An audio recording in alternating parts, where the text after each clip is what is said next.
Assalamualaikum warahmatullahi wabarakatuh.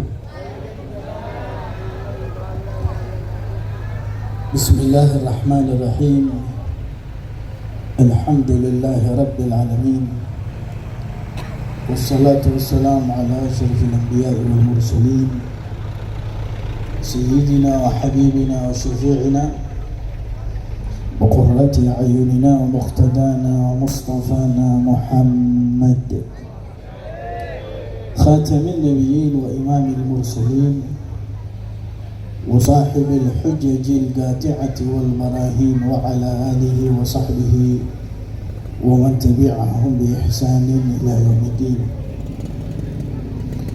Qala rabbi shrah li sadri wa yassir li amri wa hlul 'uqdatam min lisani yafqahu qawli. Subhanaka la ilma lana illa ma 'allamtana innaka antal alimul hakim. Wa la hawla wa la quwwata illa billahil aliyyil 'azim. Amma ba'd. Yang saya hormati para habaib, para kiai, para lora, para tokoh masyarakat, wabil khusus yang telah hadir bersama dengan kita Al-Habib Uthman Al-Baiti, Al-Habib Hussein Al-Hattar, Habib Abdurrahman Al-Khirid, Habib Ahmad Al-Baiti, selaku beliau adalah khadim majlis Tajul Muhajirin, dan tadi yang telah memberikan sambutan Al-Habib Fahmi bin Abdurrahman As-Segaf. Dan saya hormati kepada beliau para kiai yang telah hadir, Kiai Zainal Jazuli. Dan saya hormati kepada para lorah. Ada yang saya kenal, saya sebutkan, ada lorah Abul dari mana? Yang biasa gosidah itu. Oh sudah kuncinya. Ada lorah Muntago dan para kiai yang lain, para gus yang lain, para habaib yang tidak bisa saya sebutkan satu persatu, tapi tidak mengurangi rasa hormat saya kepada beliau-beliau. Mudah-mudahan insya-Allah mereka diberikan oleh Allah dan kita semuanya yang hadir, muslimin dan muslimat, diberikan oleh Allah Subhanahu wa taala panjang umur, sehat wal afiyah, dijauhkan dari berbagai macam musibah, diberikan rahmat oleh Allah Subhanahu wa taala. Sekaligus yang hadir, walaupun ini yang hadir banyak perempuannya daripada laki-lakinya, betul? Ini dari sini separuh begini, belakang itu semuanya perempuan. Ya, laki-lakinya cuma sedikit ini. Kemana semuanya laki-lakinya? Oh, di pinggir. Ya. Tapi ini 1:3 ini, walaupun ada di pinggir, tapi perempuannya sampai di sana, bro. Masya Allah, alhamdulillah. Mudah-mudahan ini pertanda baik, insya Allah. Karena insya Allah kalau perempuannya baik, laki-lakinya ikut baik. Ya. Kalau yang hijrah laki-laki, ya itu mah biasa. Tapi kalau perempuan yang hijrah itu luar biasa. Karena kemaksiatan itu mayoritas datang dari perempuan. Betul? Betul. Kalau perempuannya punya rasa malu, pasti insya Allah niscaya tidak akan ada yang namanya kemaksiatan. Kalau sudah perempuannya tidak ada rasa malu, pasti yang namanya kemaksiatan akan merajalela. Tapi saya yakin kalau di Madura ini banyak reng bilik, masya Allah. Ya, kalau di Madura ini tutup semuanya perempuan. Masya Allah, pakai kerudung, pakaiannya tertutup rapi. Tapi kalau sudah pindah ke Surabaya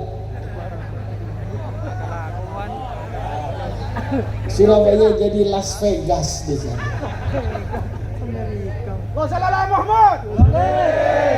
Mudah-mudahan insya Allah ya, perempuan-perempuan lebih banyak yang hijrah, dan juga mereka para lelaki-lelaki diberikan oleh Allah hidayah. Kepada kita yang hadir pada saat ini, dan juga kalau memang di sini dikatakan tadi banyak pemuda-pemuda yang hijrah, doakan juga bagi mereka yang belum hijrah, mudah-mudahan diberikan hidayah oleh Allah untuk bisa hijrah menuju dari yang namanya kebaikan. Amin ya rabbal, amin ya rabbal. Sesuai dengan tadi hodong. Apa singkatan hodong tadi?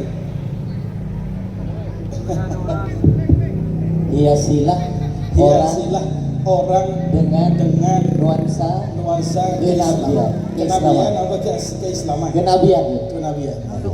Hiasilah orang dengan nuansa kenabian. Gitu. Jadi walaupun dengan tadi hodong itu, saya kira itu apa hodong itu? Saya kira saudaranya pentol gitu. Kan saudaranya pentol itu kan tusukannya itu apa namanya?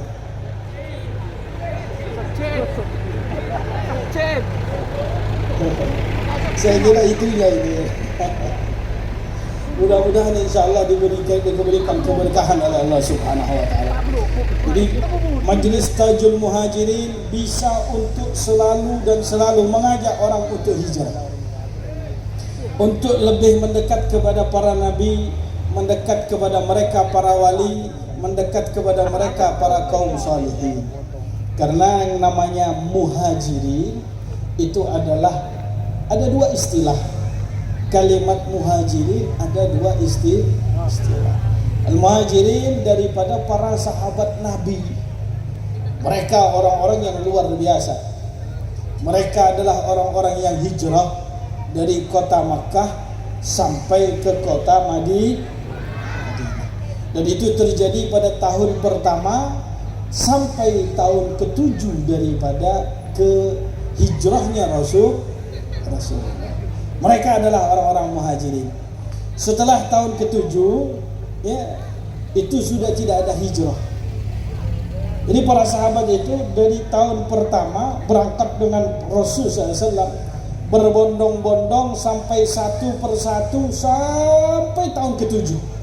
Pada saat tahun ke-7, setelah Rasulullah SAW berhasil untuk menaklukkan kota Makkah, atau terkenal dengan peperangan Fathu Makkah, Rasulullah SAW mengatakan la hijrata ba'dal fathi, tidak ada hijrah setelah peperangan Fathu Makkah. Akan tetapi orang-orang yang hijrah, ya, dari kota Makkah menuju daripada kota Madinah itu memang sudah tidak ada, tapi makna daripada hijrah itu tetap ada. Orang-orang yang mereka banyak bermaksiat kepada Allah, dan inilah makna yang kedua dari kalimat hijrah. Banyak bermaksiat kepada Allah Subhanahu Wa Taala, kemudian diberikan petunjuk oleh Allah Subhanahu Wa Taala, sehingga dia tobat kembali kepada Allah. Itu juga namanya hijrah. Rasulullah SAW mengatakan dalam sebuah hadis, al-hijratu khaslatan. Hijrah itu ada dua macam, kata Nabi. Ada dua, Pak. Yang pertama yaitu adalah hijratus sayyiat.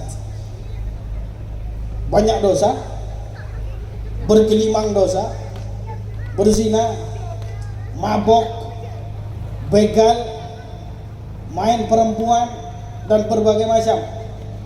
Setelah itu berhenti, diberikan oleh Allah Subhanahu Wa Taala hidayah. Kembali kepada Allah, hadir majlis Tajul Muhajirin, ikut berbondong-bondong bersama, berzikir dan bersolawat di dalam Tajul Muhajirin. Tapi bukan hanya itu saja. Ini perlu saya sampaikan, Pak.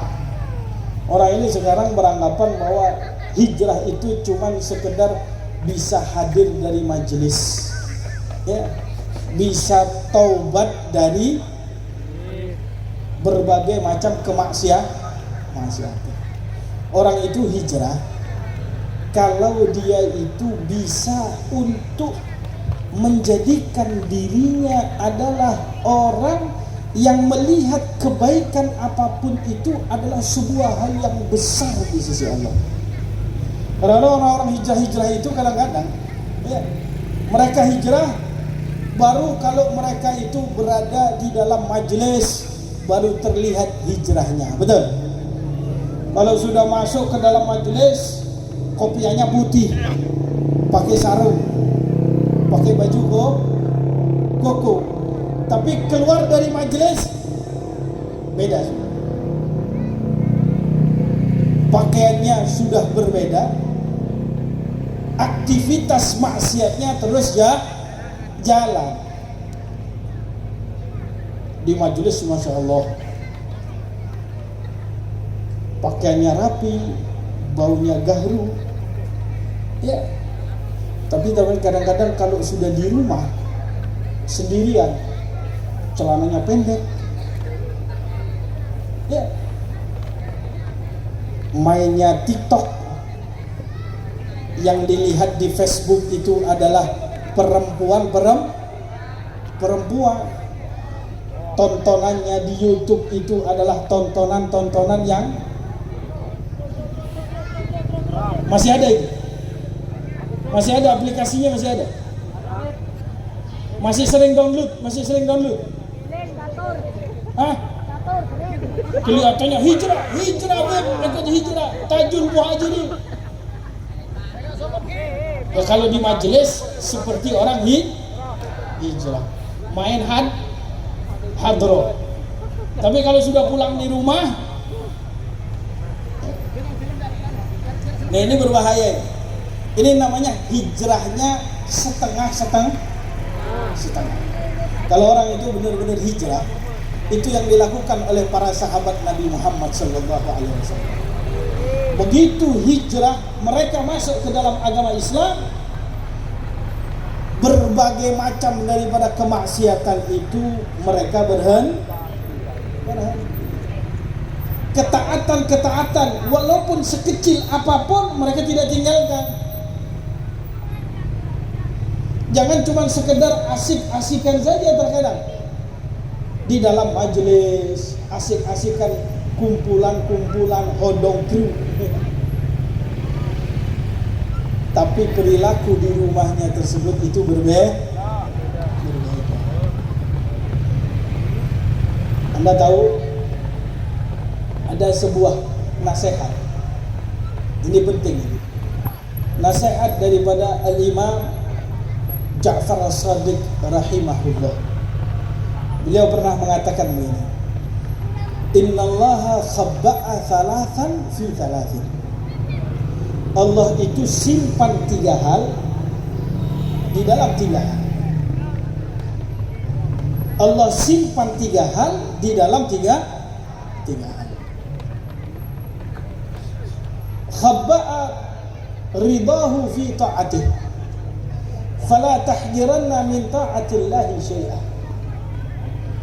Allah itu kadang menyimpan keridhaannya di dalam sebuah ketaatan, maka janganlah engkau sedikit pun meremehkan yang namanya ketaatan. Jangan pernah kita meremehkan daripada ketaatan. Kalau memang kita benar-benar adalah orang yang hijrah, kita itu taat sekecil apapun kita harus jaga. Kalau tadi ada hodong tersebut itu dengan nasihat kenabian, Pak, saya tidak ajak Anda untuk hal-hal yang ribet sekali, rumit sekali. Sebetulnya hal-hal kecil seharusnya kita laksanakan, itu kita laksanakan. Contoh, mau masuk ke dalam kamar mandi, baca doa, dahulukan kaki kiri. Keluar dari kamar mandi, baca doa, keluar dengan kaki. Apal enggak kira-kira doa masuk kamar mandi? Apal enggak, Bu? Apal? Apa doa masuk kamar mandi? Hah? Apal. Apa doanya? Tadi lagu-lagu Indonesia Raya hafal, qasidah hafal. Ini anak hadirin ini. Apalagi yang nggak hafal, semuanya dihafalin. Saya mau tanya, doa masuk kamar, hafal nggak? Apa? Nah, kalau itu hafal. Doa keluar kamar mandi. Apa? Hah? Pak, ini hal-hal yang seperti begini, itu adalah hal kecil, tapi pahalanya besar. Kalau Anda bersalawat di tempat ini, mungkin 1 jam. Tapi kalau Anda masuk ke dalam kamar mandi, 1 hari bisa 5 kali. 1 hari bisa 5 kali. Masuk mendapatkan sunnah, keluar mendapatkan sunnah. Hal-hal kecil seperti begini itu yang akan menaikkan derajat Anda di sisi Allah. Itu baru masuk kamar mandi. Bagaimana doa masuk rumah? Bagaimana doa keluar rumah? Bagaimana Anda menggunakan pakaian? Apa doanya? Bagaimana Anda masuk ke dalam masjid? Apa doanya? Keluar dari masjid? Apa doanya? Ini adalah hal-hal kecil yang banyak diremehkan oleh umat manusia saat ini. Kadang-kadang kita berpikiran sebuah hal yang besar sekali, tapi kita nggak tahu bahwa hal-hal kecil yang seperti tadi itu bisa menaikkan derajatnya di sisi Allah. Kalau kita bisa mengamalkan sunnah-sunnah tersebut yang kecil-kecil itu tadi, maka insya Allah derajat kita akan diangkat oleh Allah. Mau tahu Pak amalannya? Mau? Belajar kitab Bidayatul Hidayah. Sini kan dipelajari kitab Bidayatul Hidayah. Dipelajari kitab Bidayatul Hidayah. Baca itu kitab Bidayatul Hidayah. Dibaca, diamalkan dalam keseharian kita. Bahkan apapun itu disebutkan oleh Imam Ghazali. Doa mau tidur, doa bangun,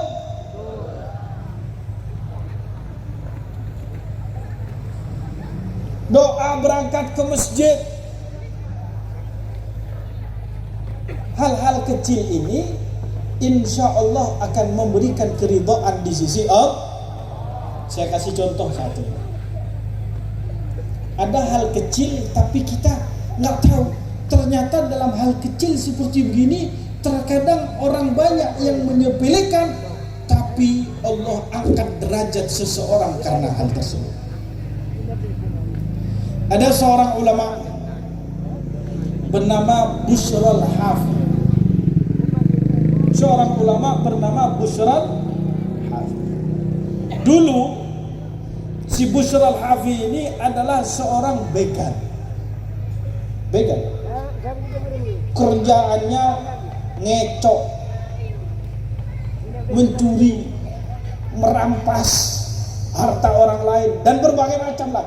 Dan terkenal, dia itu preman, terkenal di tempatnya. Subhanallah, suatu saat beliau itu melewati salah satu lorong yang ada di kota Baghdad. Ketika melewati lorong tersebut, dilihat ada secari kertas jatuh di bawah. Kemudian diambil, dilihat, ternyata di situ tertulis nama Allah. Tertulis nama Allah. Dilihat, ya Allah, ini nama Allah. Kok ada di bawah? Diambil sama beliau, dibersihkan, dikasih minyak wangi. Dikasih minyak. Kemudian diambil, ditaruh di atas. Ditaruh tempat yang mulia. Subhanallah, malam harinya beliau tertidur. Dalam tidurnya beliau itu mendengar ada suara, ya Bushral Hafi, laqad tayyabta ismi fid dunya, la utayyibanna ismaka fid dunya wal akhirah. Wahai Bushral Hafi, engkau telah memuliakan nama saya. Hal kecil, Biasa kita mungkin lihat di rumah-rumah itu Al-Quran berserakan, kita biarkan. Kadang-kadang buku wirid itu di bawah kita lempar-lempar. Kadang-kadang tuh buku qasidah itu yang ada di bawah dipegang sama anak-anak hadrah itu ditaruh di bawah. Kadang kita nggak perhatian daripada hal-hal seperti itu. Ya. Tapi hal kecil ini membuat Bushra Al-Hafi menjadi seorang sufi yang terkenal. Sehingga dalam mimpinya dia mendengar ada suara berkata, "Wahai Bushra Al-Hafi, sungguh engkau telah memuliakan namaku dengan mengambil secarik kertas engkau taruh di atas, engkau kasih minyak wangi. Maka aku akan harumkan namamu di dunia dan di akhirat." Hal kecil.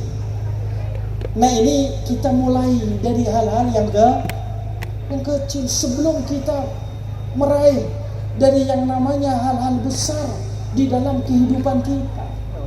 Kalau kita hal kecil saja nggak bisa, bagaimana kita mau menjadi orang yang besar? Kalau kita hal-hal kecil saja nggak mampu, bagaimana kita mau menjadi orang yang besar? Oleh karena itu, Pak, Bu,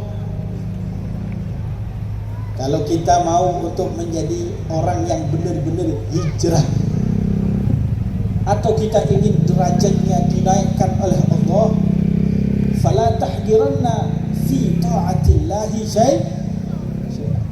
jangan pernah Anda merendahkan Anda merendahkan ketaatan kepada Allah sedikit pun, kecil apapun. Anda tahu ada sebuah kisah disebutkan oleh Nabi Muhammad. Ada seorang perempuan nakal, pelacur, bisa masuk surga gara-gara memberi minum anjing. Bisa masuk surga gara-gara memberi minum anjing. Kok bisa? Karena dia tidak merendahkan daripada ketaatan. Mulai saat ini usahakan Al-Habib Hasan bin Saleh Al-Bahar atau Al-Habib Abdullah bin Husain bin Tahir, pengarang dari kitab Sulamut Taufiq, disebutkan di dalam manaqibnya, dikatakan bahwa beliau itu mendapatkan futuh dari Allah, dibuka ilmu pengetahuannya karena sebab beliau mengamalkan adab-adab masuk kamar mandi dan keluar dari kamar mandi. Adabnya diamalkan, adabnya dilaksanakan. Makanya para ulama-ulama itu, lihat itu para ulama. Kalau ulama-ulama yang sejati, ulama-ulama yang derajatnya di sisi Allah, nggak pernah mereka itu melupakan atau mereka itu membiarkan ataupun mereka meremehkan yang namanya ketaatan kepada Allah Subhanahu wa ta'ala. Bukan hanya sekedar ulama-ulama itu Anda pikir sekedar ceramah-ceramah saja, enggak. Cuman hanya sekedar baca-baca kitab saja, tidak. Tapi amalan-amalan mereka dalam hal-hal kecil itu dilaksanakan. Itu yang pertama. Wa inna allaha khabba'a sakhatahu fi ma'siyatih fala tahjiranna min ma'asihi syai'a. Jangan engkau itu, sesungguhnya Allah meletakkan murkanya di dalam kemaksiatan, maka jangan pernah engkau meremehkan maksiat sekecil apapun. Pak, Bu, Allah itu simpan kemurkaannya di dalam kemaksiatan. Maka jangan pernah Anda itu meremehkan daripada kemaksiatan sekecil apapun. Bisa jadi karena kemaksiatan yang kecil itu adalah sebab Anda akan dimasukkan ke dalam neraka. Ah, nggak apa-apa. Kan Allah itu Ghafurur Rahim, Maha Pengampun dan Maha Penyayang. Insya Allah dimaafkan. Kadang-kadang itu ini anak-anak muda itu melakukan daripada kemaksiatan yang memang terkadang dia melihatnya biasa, padahal itu besar di sisi Allah. Tengok, saya kasih contoh ini anak-anak muda. Kadang kalau ada Habib, Kiai, Ustadz, apalagi tadi pakai dikarak begitu tuh, ya bingung, pada ingin bersalah, betul. Apalagi para ibu-ibu, akhwat, kalau lihat Habibnya kayak Habib Fahmi ganteng begini, pengen salaman. Kalau yang gak ganteng kayak saya ini, ya paling dilihat saja. Kalau kayak Habib Fahmi ini, pengen berebutan salah, betul. Apalagi kalau ada Habib Umar bin Hafid datang, berebut yang mau salaman, betul. Iya, jangankan mau salaman, jangankan mau cium, kakinya pun mau dicium, betul. Barokah. Iya. Saya mau tanya ini sama anak-anak muda khususnya, emang di rumah pernah nggak cium kaki ibunya? Hah? Pernah nggak? Pernah cium kaki ibunya? Pernah. Hah? Kalau ketemu sama Habib, sampai tipis tangannya Habibnya. Kalau di rumah cium sama orang tua begini nggak? Bu, anaknya kalau cium di rumah begini. Bu, ibunya ngomong enggak lu? Dengar dah. Go.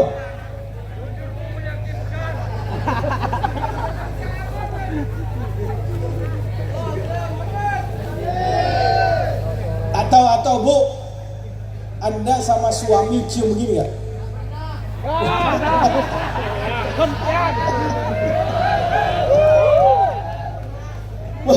Masa nggak pernah cium begini?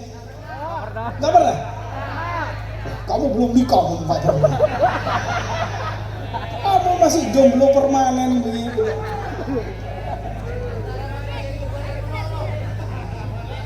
Kadang kalau ada Habib, salamannya begini, bolak bah, kakinya dicium, bahkan lututnya dicium, bisa-bisa darahnya diisap. Saya tidak melarang, tidak, bagus.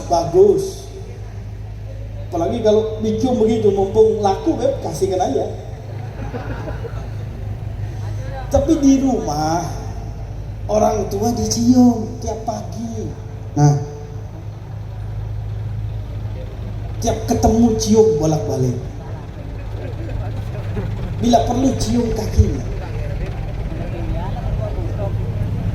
Ini hal kecil, tapi kalau Anda nggak lakukan, Anda menghormati Habib, Kiai, semuanya bagus. Tapi kalau Anda nggak menghormati daripada orang tua, terkadang itu terletak daripada murka Allah. Pernah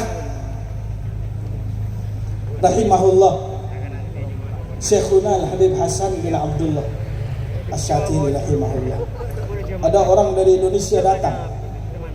Begitu ketemu dengan beliau, dirangkul, dicium pipinya kiri, kanan kiri.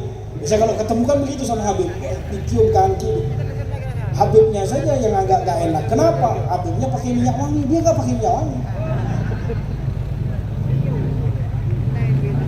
Jadi lumayan lah, Habibnya dapat barokah juga.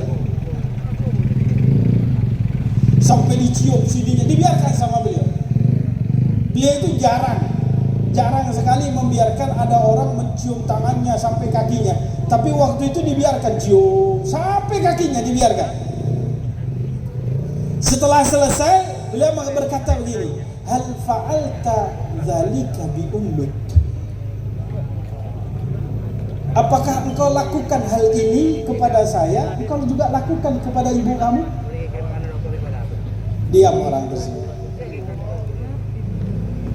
Ini hal-hal kecil, ya, tapi kita harus perbaiki.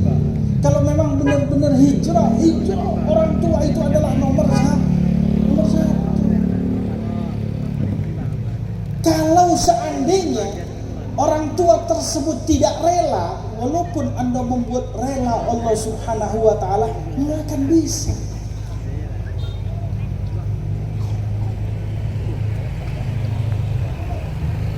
Man asbaha murdiyan li, barang siapa ada orang membuat saya rela dan membuat orang tuanya tidak rela, fa ana anhu sakhid, kata Allah, maka aku pun tidak rela kepada orang tersebut. Nah ya Pak, saya sampaikan daripada hal seperti begini untuk supaya kita itu juga memahami. Jangan cuma sekedar kita punya background seperti di majelis seperti ini.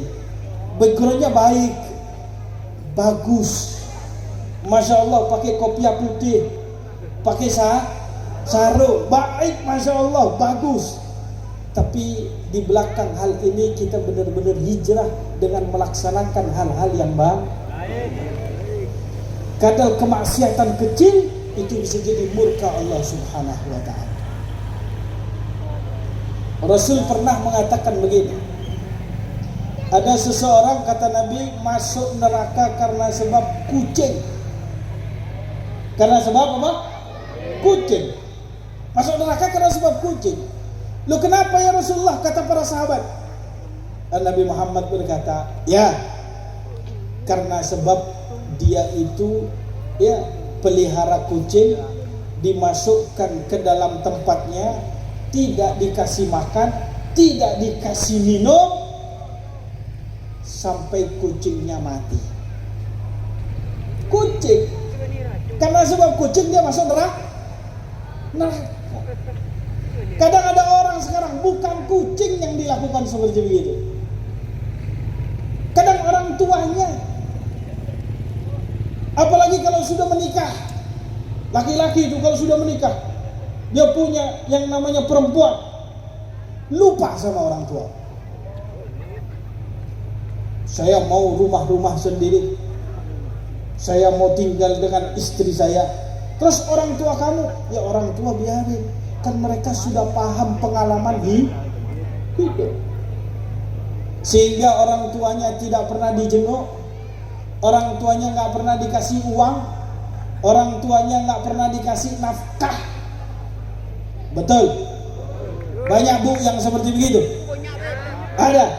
Biasanya kan laki-laki gitu, kalau sudah menikah sudah mengerti lubang fitnah. Perempuan itu kan lubang fitnah, lupa sama ibunya, lupa sama bapaknya masih nyangkul di sawah, ya, tidur nggak ada kipas angin, nggak ada AC-nya. Dia di rumahnya sudah ada wifi, sudah ada AC, kasurnya empuk, makanan nikmat, udah di belakang, betul gitu. Mabuk, tidak terima curhat di sini. Kalau mau curhat nanti aja pulangnya curhat sama Gus ini Loramun Tanggo ini.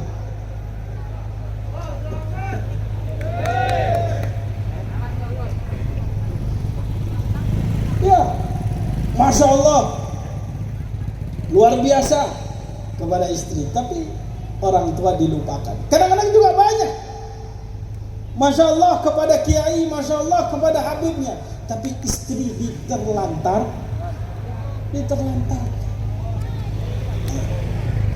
Nah, mudah-mudahan kita nggak masuk dalam golongan-golongan yang seperti begini. Apa sabda Nabi? Apa kriteria orang baik menurut Nabi? Siapa orang yang baik? Siapa orang baik? Orang kopiah putih, pakai sarung, pakai imamah, pakai surban seperti saya. Gampang Pak. Kalau cuma pakai begini, modalnya ya lumayan lah. Ini modal ini berapa? 300.000 kalau ini. Kalau yang ini modalnya ini berapa? Ini kasih hadiah orang ini. Ini juga dikasih hadiah. Tapi kalau mau beli yang seperti begini minimal 4 juta lah begitu. Nah ya sarung saya BHS ini. Kalau sarung saya Wadimor, nggak perlu banyak. Modal seperti begini banyak. Orang baik seperti begitu. Itu kriteria orang baik, bukan kata Nabi, bukan itu. Kriteria orang yang baik kata Rasul, khairukum li ahli wa ana khairukum li ahli. Yang terbaik di antara kalian itu siapa kata Nabi? Yang terbaik terhadap keluarga. Betul Bu? Betul Bu? Bu, suaminya baik gak di rumah? Suaminya baik? Enggak. Kenapa? Nikah lagi? Kalau nikah lagi bukan kriteria nggak baik Bu. Ya, Rasulullah saja istrinya ada 11, ada 9. Beliau wafat tinggal 9. Nah kalau ditinggal nikah lagi belum tentu tidak Pak. Jadi biarkan suami-suami Anda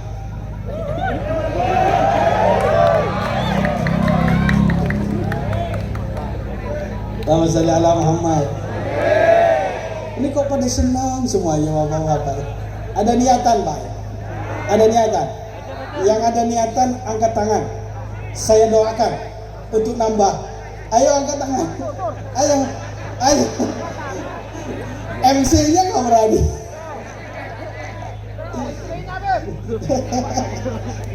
Yang ada niatan angkat tangan.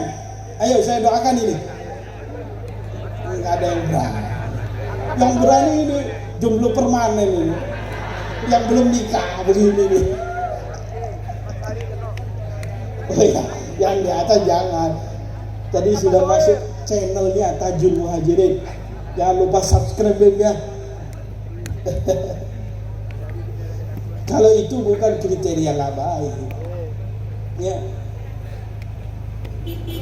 Orang yang baik kepada keluarga itulah orang baik.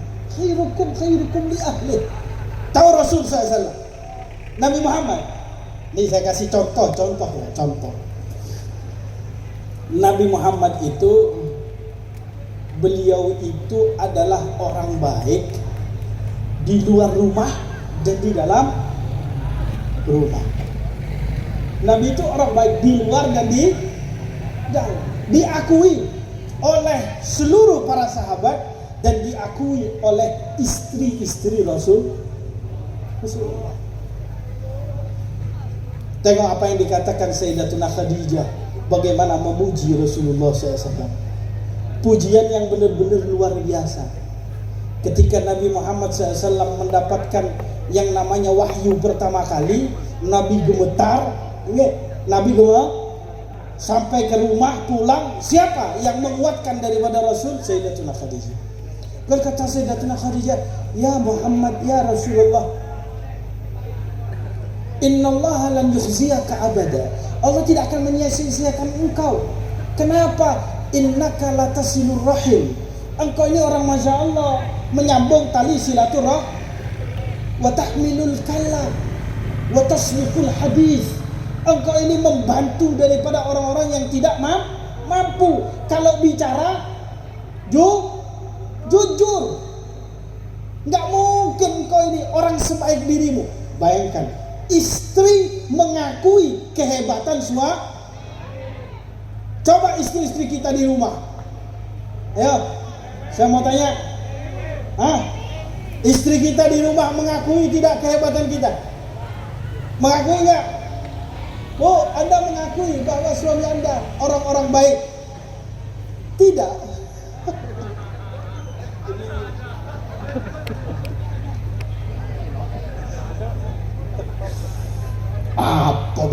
suami saya itu doyan kawin.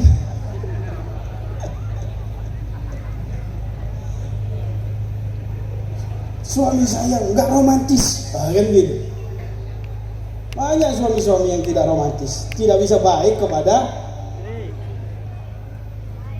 Kalau Nabi tidak, Masya Allah, Rasul itu di dalam baik, di luar baik, sehingga dipuji oleh istrinya, dipuji oleh orang yang ada di luar.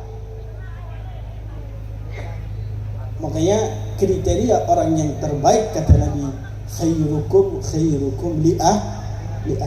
Yang terbaik di antara kalian adalah orang yang terbaik kepada keluarga. Wa ana khairukum li ahli, dan saya adalah orang yang terbaik buat keluarga saya.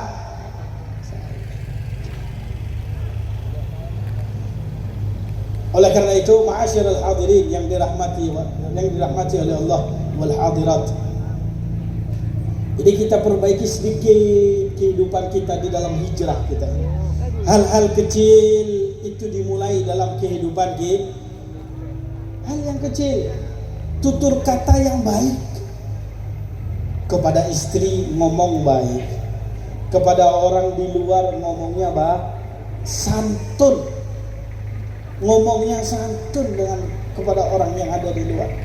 Berbicara dengan pembicaraan yang baik. Tidak mengumpat orang, tidak menghina orang, tidak mencela orang.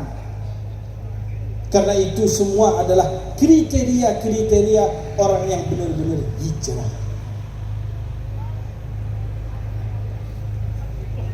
Dan yang ketiga, hal yang perlu diperhatikan bagi orang-orang yang hijrah ini seperti kita.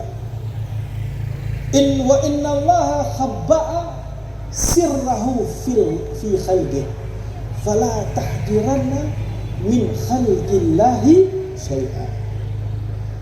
Dan Allah itu simpan rahasianya di dalam hamba-hamba Allah. Maka jangan pernah sekali-kali engkau itu merendahkan siapapun di antara makhluk Allah. Jadi jangan pernah kita merendahkan orang lain. Kita sudah hijrah, jangan sampai kita merendahkan orang yang belum hijrah. Kita yang ada di sini, saya kan ada di atas, Pak. Seharusnya kita tidak boleh merendahkan orang-orang yang ada di bawah. Yang ada di bawah juga jangan merasa bahwa kenapa saya di bawah kok tidak taruh di atas. Tidak. Kita semuanya harus saling hormat, menghormati antara yang satu dengan yang lain. Kita nggak tahu, Pak. Saya sendiri juga nggak tahu siapa di antara semua yang hadir pada saat ini doanya yang dikabulkan oleh Allah. Siapa yang tahu? Nggak ada. Nggak ada satupun daripada diri kita mengetahui, oh ini doanya dikabulkan. Ya kan saya tahu situ Habib pakai imamah. Ini kan sudah saya ngomong tadi, modalnya cuma 4 juta. Kalau cuma sekedar ini, kemudian doanya dikabulkan, semua orang pakai ini, Pak, doa supaya cepat kaya. Kalau cuma berada di atas daripada panggung ini kemudian doa dikabulkan, ya semuanya kepingin naik ke atas panggung dan berdoa supaya menjadi orang kaya. Bukan itu. Setiap orang itu punya rahasia masing-masing. Satu saat Al-Habib Umar bin Ahmad bin Sumit ada di sana. Ya, ada di Zanzibar. Habib Umar bin Ahmad bin Sumit, Qutbuz Zaman, berada di Zanzibar, Afrika. Ya. Zanzibar, Afrika. Beliau itu pernah ke Hadramaut, sudah ke Arab, kemudian balik ke Zanzibar. Begitu sampai di Zanzibar, beliau itu dikarak, kemudian disambut oleh seluruh penduduk kota Zanzibar. Ulama besar memang terkenal. Beliau itu ibarat ikon daripada kota Zanzibar. Sampai di sana, semua orang berebut ingin bersalaman.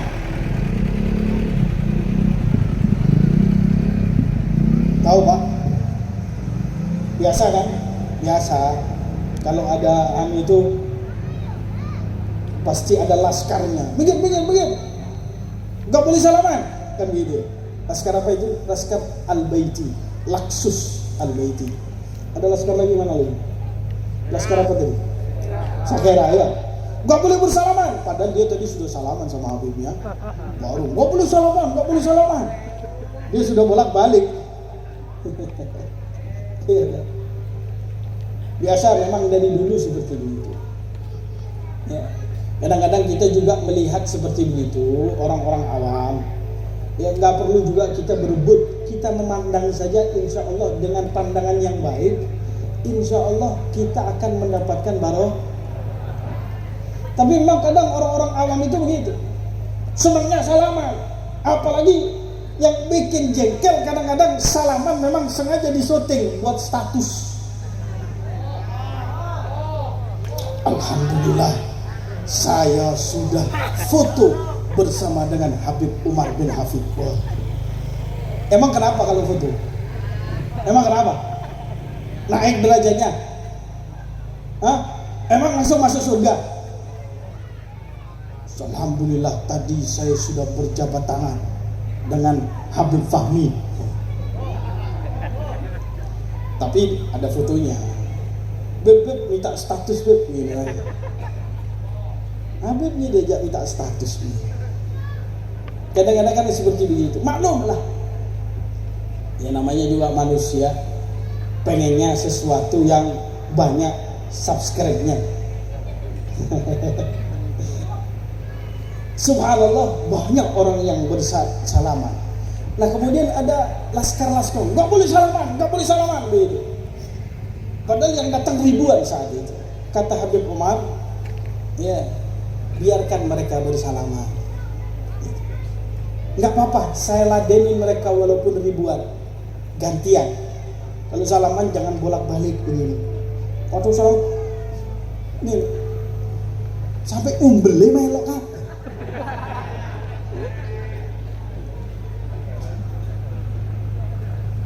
Salaman sekali sah. Ojo olah wale. Akhirnya bau wangi hilang. Ya bau ludah. Dipikir Habibnya gak pakai minyak wangi, padahal sudah diserap sama orang-orang. Kata Habib Umar, beliau mengatakan biarkan. Apa kata beliau? Niyatuhum ahsanu min niyatina. Niat mereka itu yang mau bersalaman itu terkadang lebih baik daripada niat kita. Hati mereka lebih besar ingin untuk mendapatkan barokah daripada diri. Itu para wali-wali itu husnudzan mereka luar biasa kepada para makhluk-makhluk Allah Subhanahu wa taala. Jangankan kepada sesama manusia, bahkan untuk makhluk-makhluk yang ada di sekitarnya. Mereka itu husnudzan.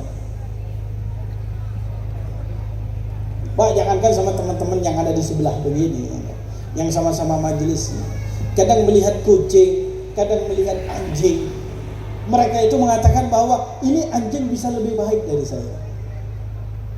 Al-Habib Abu Bakar Al-Adni rahimahullah, Abu Bakar Al-Adni bin Abdullah Al-Idrus, di dalam manaqib beliau itu baru dikasih tanda tangan resmi bahwa beliau sudah berhasil dan beliau pantas untuk berdakwah di jalan Allah, sampai beliau dikirim pun ke kota Aden. Saat kapan? Saat beliau itu hatinya sudah bersih, merasa bahwa tidak ada orang yang lebih afdal darinya. Beliau pernah dites oleh ayahnya. Abu Bakar, saya tugaskan kamu untuk mencari siapapun di kota Tarim ini yang lebih jelek daripada kamu, yang lebih buruk daripada kamu. Cari keluar dari rumah, melihat ada satu orang kelihatannya pakaiannya gembel, compang-camping, dekil. Oh, ini mungkin orang lebih buruk dari saya. Begitu mendekat, dia pikir, nggak mungkin lah. Ini kan kota Tarim, biasanya banyak wali-wali Allah berpindah. Sampai beliau melihat ada orang setengah mabok. Dilihat, wah ini mungkin. Kata beliau, setelah dipikir, bisa jadi ini orang nantinya tobat. Dan saya tidak. Orang ini bisa lebih afdal. Sampai beliau dari pagi sampai sore. Terakhir beliau bertemu di malam hari. Di kota Tarim itu biasanya kalau malam, anjing-anjing dari atas gunung itu turun. Ada anjing di kota Tarim itu, ada anjing tapi dari atas gunung. Tapi anjing tersebut kalau melihat manusia lari, dia takut. Bukan seperti anjing-anjing yang ada di sini. Begitu pula anjing-anjing yang namanya penjilat-penjilat itu tadi. Bukan. Sampai melihat anjing, beliau berkata, ini anjing ini najis mughallab. Mungkin ini yang lebih jelek. Begitu mau dibawa sama beliau, beliau berpikir, belum tentulah saya lebih baik dari ini. Loh kenapa? Iya, nanti di hari kiamat anjing ini tidak dihisab oleh Allah, dibangkitkan oleh Allah, dijadikan tanah oleh Allah. Sedangkan saya, Abu Bakar, akan dihisab oleh Allah Subhanahu wa ta'ala. Saya akan dipertanggungjawabkan di depan Allah Subhanahu wa ta'ala. Saya akan diberi daripada sebuah kitab yang akan tertulis semua amal perbuatan buruk saya. Bisa jadi dia menjadi tanah dan Abu Bakar berada di dalam neraka Allah.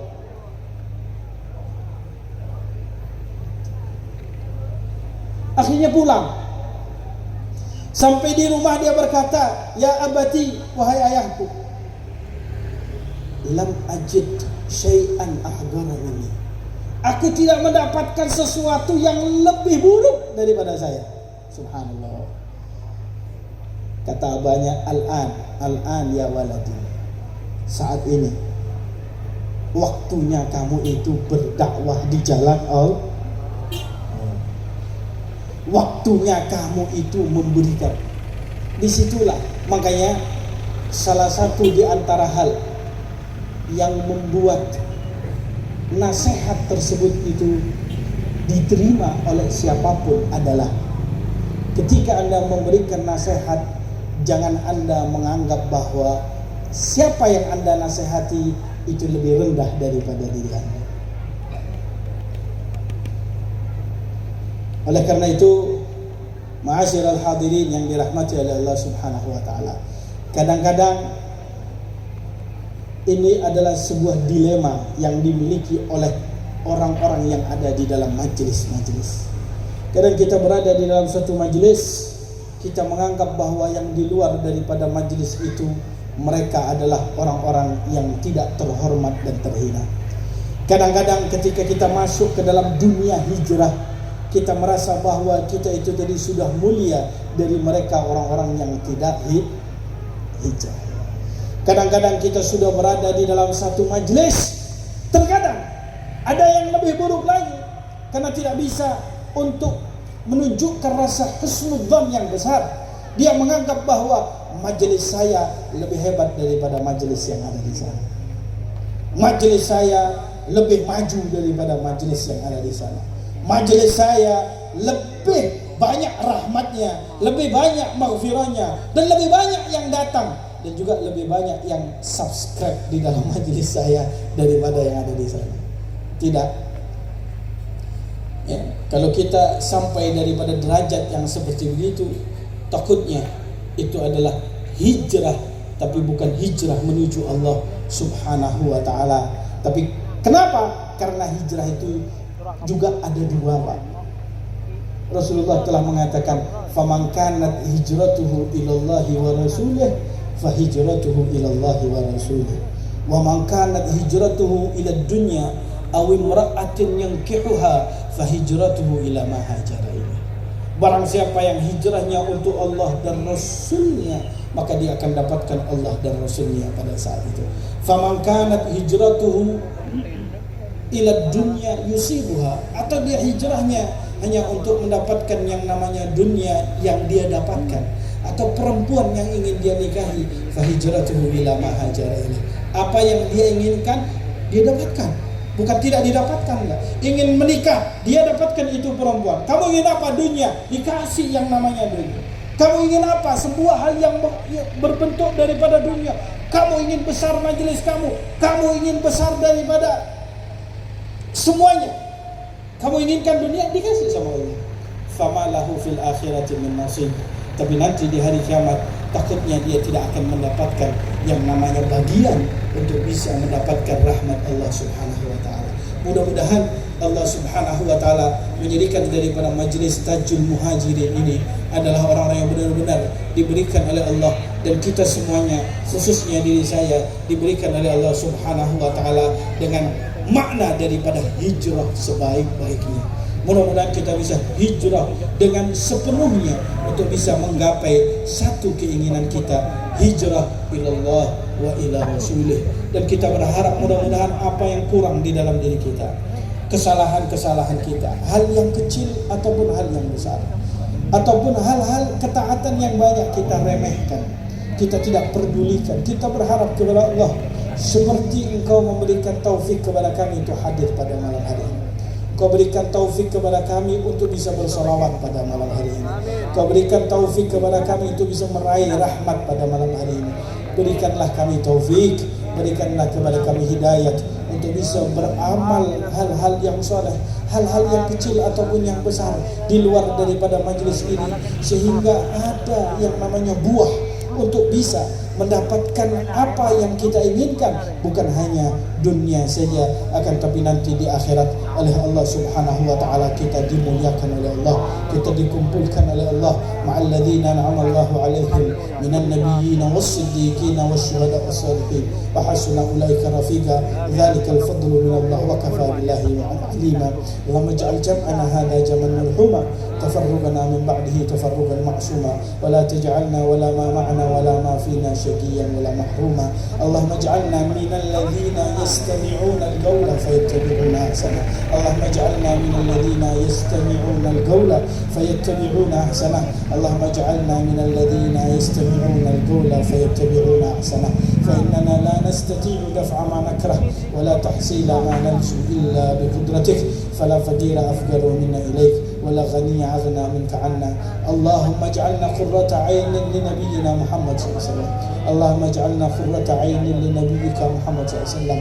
اللهم اجعلنا قرة عين لنبيك محمد صلى الله عليه وسلم، وقربنا إلى نبيك محمد صلى الله عليه وسلم، قربنا إلى أسلافنا الصالحين، قربنا إلى هؤلاء الرجال، قربنا إلى هؤلاء الرجال حتى نكون في صفوفهم وفي زمرتهم يوم القيامة يا رب العالمين. على هذه النية وكل نية صالحة جامعة شاملة خيرات الدنيا. Dan mudah-mudahan kepada beliau Al-Habib Ahmad Al-Baiti Al-Habib Fahmi Assegaf, mudah-mudahan diberikan oleh Allah kekuatan untuk bisa membimbing daripada seluruh jamaah daripada Tajul Muhajirin, diberikan keberkahan dalam majlis Tajul Muhajirin, diberikan oleh Allah keistiqamahan di dalam majlis Tajul Muhajirin, dan mudah-mudahan Allah Subhanahu wa taala menjadikan beliau adalah sebagai tumpuan daripada masyarakat yang ada di sekitar sini ya Rabbal Alamin, sehingga nanti di hari kiamat dibangkitkan bersama dengan datuknya, bersama dengan Nabi besar Muhammad sallallahu alaihi wa ala alihi wa sahbihi wasallam. Berikan kepada mereka ya Allah, dan seluruh para habaib, seluruh para kiai, seluruh daripada mereka yang bertanggung jawab dalam majlis ini, diberikan kelancaran oleh Allah Subhanahu wa taala dunia dan akhirat. Diperbaiki semua daripada urusan kita, urusan dunia hajatul dunya bil maisarah wa hajatul akhirati bil maghfirah. Wa sallallahu ala sayyidina Muhammadin wa ala alihi wa sahbihi wasallam walhamdulillahi rabbil alamin.